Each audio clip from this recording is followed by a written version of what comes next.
Welcome to this live reading from Drifting Falling Diary of a Call Girl's Suicide by A.J. Ullman, and this is presented by Itsy Bitsy Book Bits.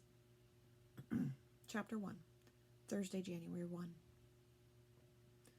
I've never cut myself, nor overdosed on painkillers or antidepressants with or without alcohol. I have not put my neck in a noose or held a gun, loaded or not, up to my temple or in my mouth. But I have contemplated such deeds, and many such others dreamed of them more times than there are stars in the skies. Suicide, you wonder? Is she thinking of killing herself? So depressing. Note to self, suicide isn't only for the depressed. It's an option when your other options aren't viable. You're supposed to laugh out loud at my little joke there. Houston, we have had a problem. Not that I would admit that to my lover, my gentleman friends, or heaven forbid my family or my psychiatrist. I don't need to worry about telling my friends. A girl like me doesn't have any friends. That's what he said. Jim Lovell, the Apollo 13 commander. Not, Houston, we have a problem. That we have a problem line people use now as a default cliche when things go wrong.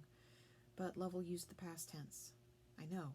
I read the transcripts. I know a lot about space. When I was a girl, I wanted to be an astronaut. I think about the problem I've had, even now, deliciously impaled by Carl's cock. Carl is not my psychiatrist, needless to say, or a member of my family, nor is he my lover. He is one of my gentleman friends. Carl is paying me $20,000 for the privilege of partying with him this entire holiday weekend, Wednesday through Sunday.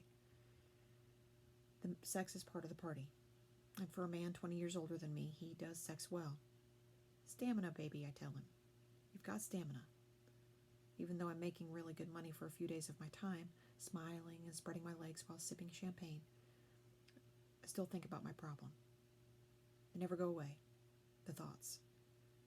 I can ignore, beat them down, and try to slam a lid on them and keep them buried in the cellar, but like a lot of rotten smells, they waft up and out. And sooner or later, you're going to catch that whiff. Something rotten in Denmark, that's what Shakespeare was talking about. When I was 9, I dreamed that when I grew up I would be an astronaut. From the Greek, sailor of the stars. I like Greek words and Greek names. More about that later. I never thought that at 21 I would be a call girl, but please don't call me a call girl. Call me an escort. Better yet, call me geisha or courtesan. It sounds more exotic and less mercenary. More entertainer than sex companion. I grew up in a world where women could be anything they wanted to, right? I didn't have to be a trailblazer to become an astronaut. That had already been done for me. You remember Sally Ride? First American woman in space. Fun fact trivia about Sally, and what a great name for a woman who was destined to sally forth and ride rockets. She was, and still is, the youngest American ever to fly in space. I'm sure you remember poor Judith Resnick, second American woman in space, and Krista McAuliffe, both who blew to glory aboard the Challenger. Do you remember these astronauts? Valentina Tereshkova, Soviet astronaut, first woman in space? I knew her name, but had to look it up about what the Soviet Union was. So 1950s. How about Anna Lee Fisher? She was the first woman, American, with children to fly in space. Just to be clear, the children stayed home while she was on the space shuttle. I suppose you want to know why I'm writing this diary. I'm not a writer, nor an artist, nor a poet. But someone should hear my story. Someone should know the truth about me. By me. Not some story cobbled together by the therapists or psychiatrists or prosecutors. They all have an agenda in telling their versions of my story. My therapists believe that I have suffered unspeakably and need to heal. My psychiatrists think I'm crazy. Don't you love that? Shrinks never say someone's crazy, at least not to their face, and not in their notes they so love to type into their computers. But you can bet they say it to each other when they sit around the water cooler at a shrink convention. Did I tell you the one about the crazy girl from Ohio? Other shrinks say I'm totally sane, just sociopathic. The prosecutors, well, they say they want justice to be done, but what they really mean is they want to send you away until long after they and their families are dead. So when I tell you my story, you can rest assured it's the unvarnished truth. I swear, because you can lie to the docs and the therapists and the judge, but you can never apply to yourself. So I suppose you would like to know my name. Ah, but I have 4 names. The name I was given by my parents, the one that my clients know me by, and 3rd and 4th names, Greek, that I've sort of nicknamed myself. More about them later. For those of you unfamiliar with the life, girls never use their real names. That's what Pierce, like that is his real name, laugh out loud, said. He's the owner of the escort agency I used to work for. It protects the girls from stalkers and from the police. Even the pictures he had of us on his website aren't really us. Just girls who look like us. Facsimiles of girls for men who wish their wives or girlfriends were more like the facsimiles of their imaginations. My work name is Justine. I wanted Dakota. Pierce vetoed that. If I ran a country and western service, that would be perfect, but my clients want a woman with a porn star name. So we settled on Justine. I asked him why he picked that name. He said the photograph I emailed him inspired him. One a former lover had taken of me when we were playing sex games. My hands were tied behind my back as I pouted naked before the camera. Only later did I realize that Pierce's inspiration came from the title character of the Marquis de Sade's famous book, but then it was far too late to change my stage name. Still, Dakota could have worked, what with Dakota Johnson in the 50 Shades movies. I even kind of look like her. My real name is Ripley Estella Luna.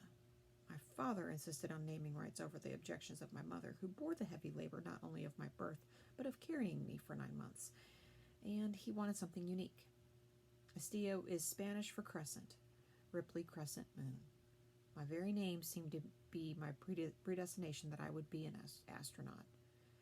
Ripley is an homage to the star of the Alien movies franchise. While it was no fun growing up with an unusual name, I came to be enamored of it because of who and what Ripley was and who I wanted to be when I grew up. My great-grandfather was a Mexican immigrant. He originally came over into New Mexico and settled there. Back then, when you didn't speak much English, the white folks weren't very interested in learning your real name. He eventually settled in the town of Los Lunas, a few miles south of Albuquerque on present-day I-25, though the road didn't exist when my great-grandfather lived there. When folks asked him where he came from at the beginning, he would say, "Y vengo de Los Lunas." I come from Los Lunas, and soon that town became the root of his new surname, Luna. My earliest memory is of a trauma. How fitting. They say you can't remember anything before the age of 3. I say bunk. I distinctly remember standing in my crib, so how old was I? I must have been older than 9 months to be able to stand, and less than 2 years when you have to move to a toddler bed.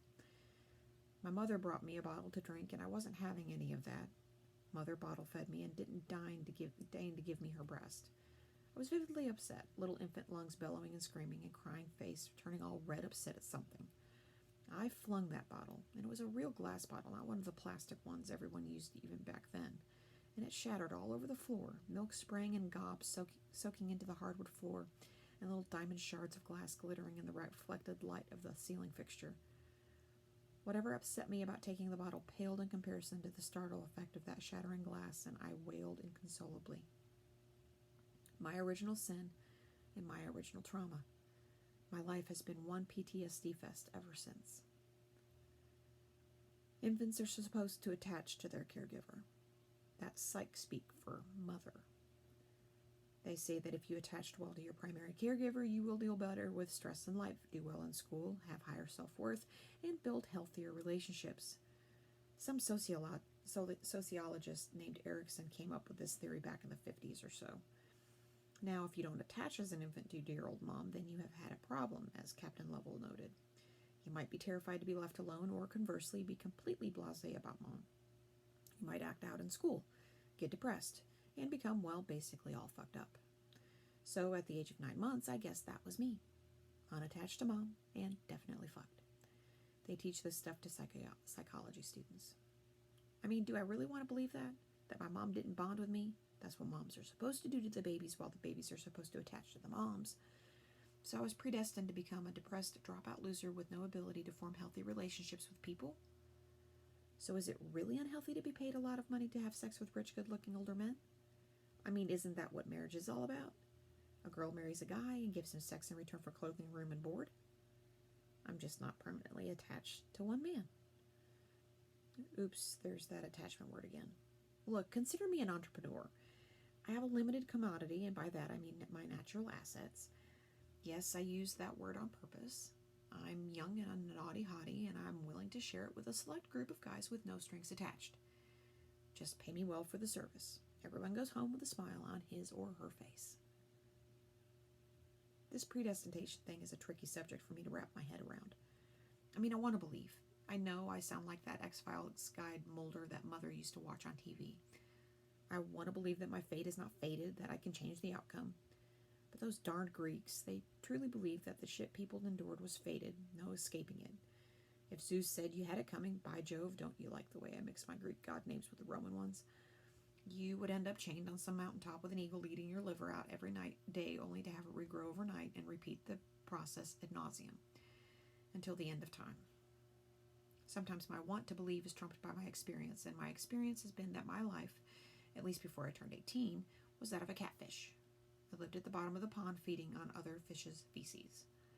Now I'm the cute goldfish in the bowl, so I've moved up the karma food chain, not that we are really going to spend any time on Hindu mythology, but I've got a long way to go before I become human, and nirvana, well, that just isn't in the cards.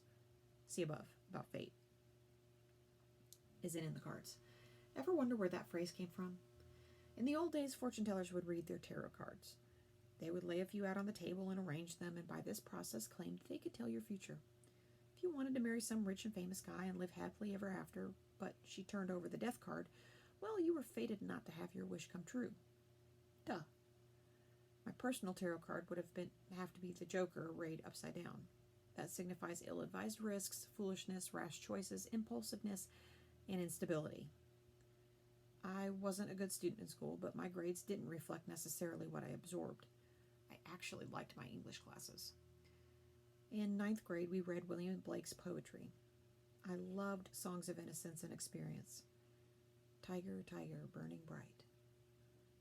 Where did I fit then? No longer innocent and far too experienced. Yes, there were monsters all right, but Ripley, intergalactic battler of monsters, she knew how to slay the beast.